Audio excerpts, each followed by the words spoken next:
Между тем, на днях на скотобойне Табалах Амгинского района начнется массовый забой крупного рогатого скота и лошадей. На сегодняшний день Амгинский кооператив забил около 100 голов крупного рогатого скота.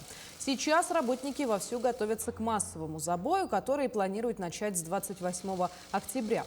Следует отметить, что с введением в хозяйствах программы «Меркурий» стало намного удобнее работать и специалистам, и ветеринарам, так как в программе уже находится вся необходимая информация.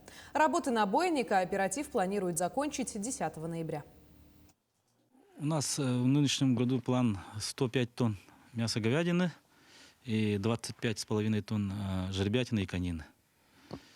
Забой у нас начался вообще с лета. У нас до этого работал Емельяновка бойня, потом уже мы перенесли на большую бойню, это в Табалахе у нас. У нас каждый день в смену забивает эта бойня 100 голов в среднем.